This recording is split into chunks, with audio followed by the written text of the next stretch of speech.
Welcome, and welcome back, everybody, to the OK Grognard Show. Today is Monday, May 8th, 2023, 10 a.m. Central in beautiful Lake Geneva, Wisconsin.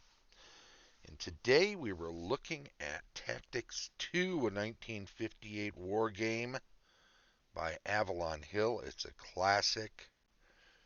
It is the game that many early war gamers probably played as their first game. I mean, not necessarily, but if you played back in the 50s before this came out, then you played Tactics. This was its follow up. There weren't a lot of games back then. I remember this, and then in the 60s, I think there were a number of, mostly World War II, but there was a Civil War simulationist game. There was a game called Blitzkrieg, which was World War II oriented, themed in a sense, but like Tactics 2, tried to remain a balanced game. So it wasn't about a specific battle or theater, as a lot of war games were at the time. It was instead a game that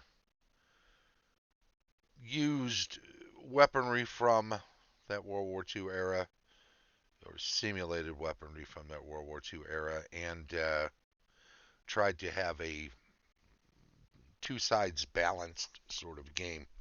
That's what this did. And it's interesting in that it very much, very much was a meant to be a starter game. Have a look at the cover here. This was a copy I picked up not too long ago as a replacement for one that I'd had years ago and has long since been destroyed. As I've mentioned around, this was probably my first foray. I mean, if we're not counting chess, because I played chess as a youngster.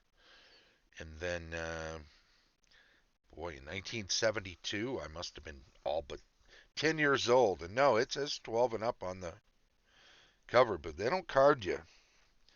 So this was probably $10.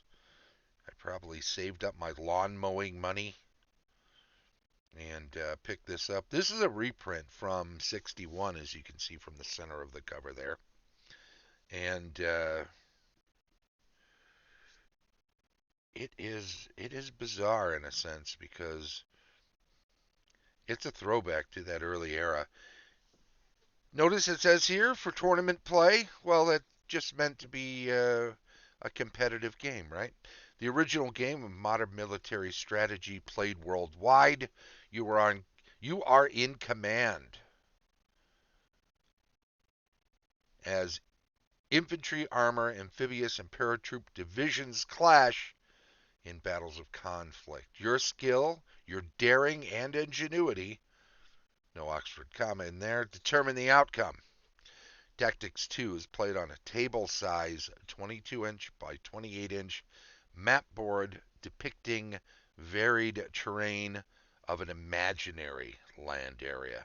Mountains, forests, rivers, seas, and cities affect your strategy as you guide your troops toward their destiny. 88 playing pieces authentically reproduce the actions and demands of modern armies.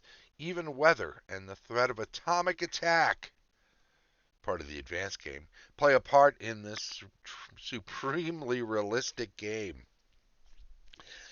And the outcome depends on you and your skill alone, for you are in command. Tactics 2 is another Avalon Hill game designed for those who enjoy the thrills and excitement of all skill, realistic games for adults.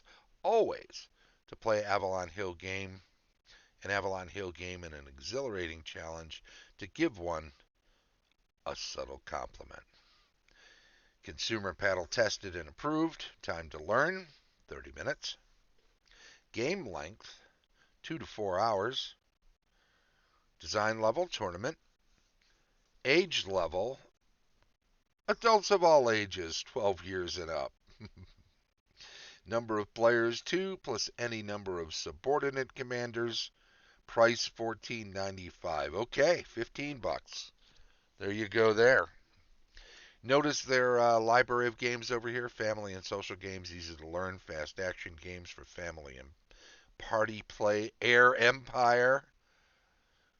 Build an airline empire in this Jet Corporation game. Jet transportation game. Grand strategy. From America's past is the Civil War games. That's under family and social and not under tournament, which surprises me. The Le Mans game, management is a business oriented game.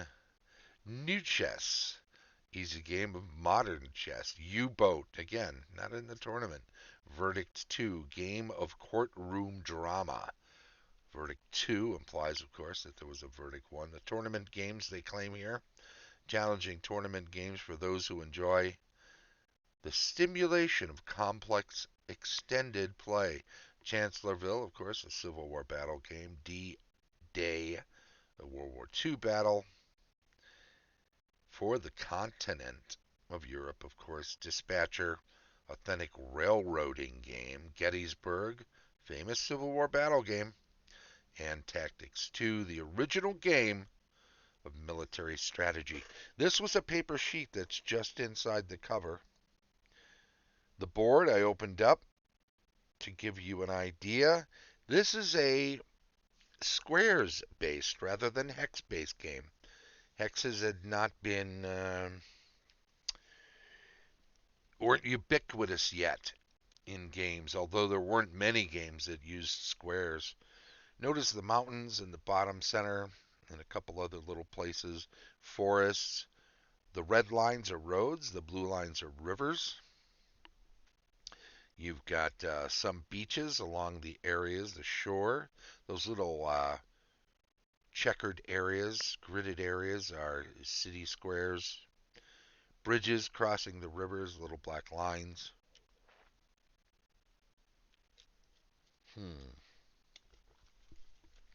Interesting. The terrain does affect movement and sometimes combat. And also notice those little areas where there are dotted lines. Those are initial deployment areas for the various armies on both sides.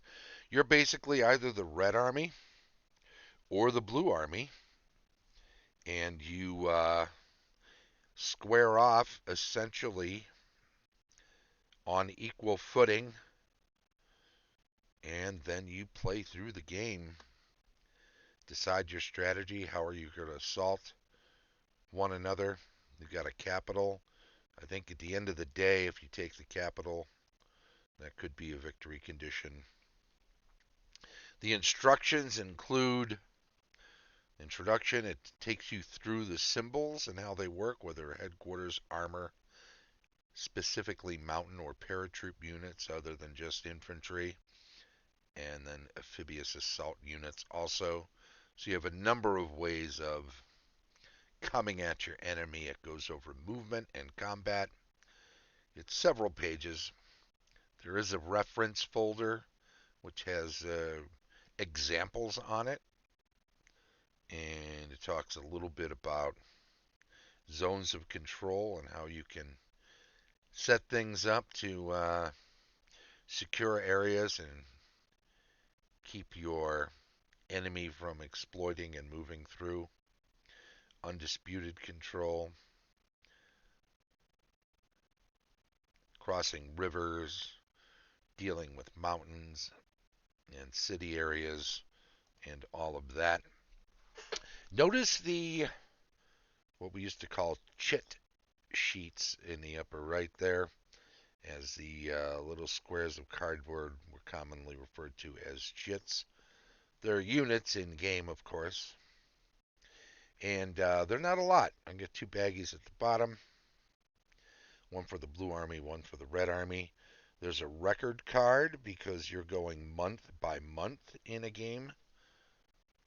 Those are the turns, and it could be any number of years. You check things off. There's a weather chart, lower left. This combat results table is pretty nifty because there's a sort of a sliding, depending on the odds. It's like a slide rule. You slide it to see where the hits come in and what sort of damage you do to an opposing force.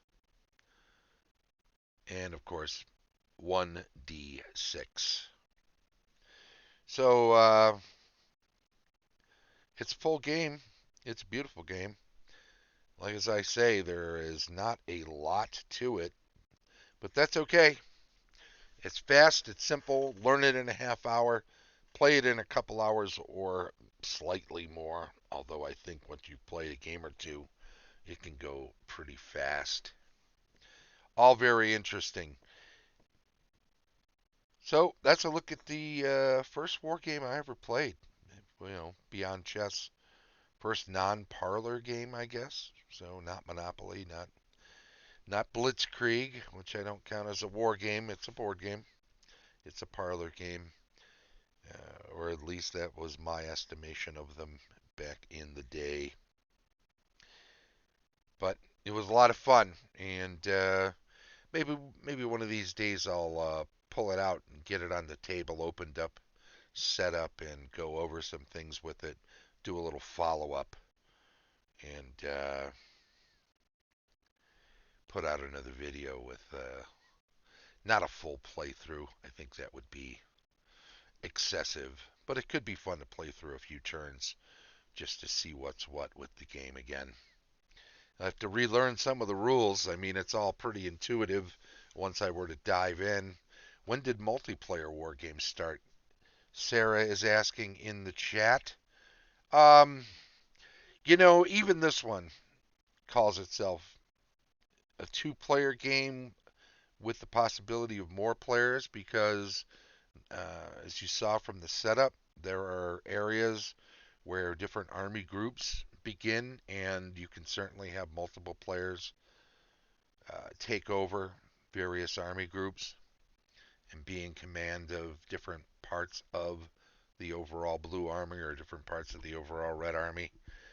Um, I couldn't tell you when the first true multiplayer game was, but it was fairly early on. I mean, there was a lot of two-player for sure, but I know that games like Jutland, early naval games like that would encourage multiple commanders on each side taking on different naval units, and we're talking 70s for sure. Um, Rise and Fall of the Third Reich was a 74, I believe, game. I know I owned that one. I didn't play modern warfare games too late into the beyond the 70s, maybe early 80s. I got into fantasy and medieval and ancients and much more into miniatures at that point, and never really looked back. Moved away from those. But, Rise and Fall of the Third Reich, a World War II game where it is set up definitely for multiple players. You can have two players, one the Axis, the other the Allies. But that game truly shines where you've got a Russian player, a Great Britain player, a U.S. player who comes in later, obviously, a German player, and an Italian player. You could ostensibly add in a sixth player to handle all of the Axis minor powers, Turkey and all the others that are in that area. There are enough units um, that you could definitely have a sixth player, although I think five is what they recommend for a full game. And that's 74. Uh, I'm pretty sure there were games prior to that. The D-Day game, I think, suggests multiple beyond two players. Anywho, that's neither here nor there. Just wanted to say that this was my early game and lots of fun. One of the first games I played. So 51 years this year of wargaming, and glad to it. So, without further ado, let's say thank you very much for joining in today, especially you, Sarah, for the question in particular. And this has been the OK Grognard Show. Don't forget, the show streams live on Twitch each Monday at 10 a.m. Central and is then archived on YouTube. Like, subscribe, follow, chime in on the chat, thumbs up, and all that sort of thing. Thanks to our Patreon supporters: Tom Tullis of Fat Dragon Games, Carlos Lysing of Castle Entertainment, Heath Farndon of the Annabelle D&D 20, Dave O'Brien of Four Quacks Games, and as always, Shane Bradley, DM Extraordinaire. This has been the OK Ragnar Show from beautiful Lake Geneva, Wisconsin. Thank you, and bye-bye.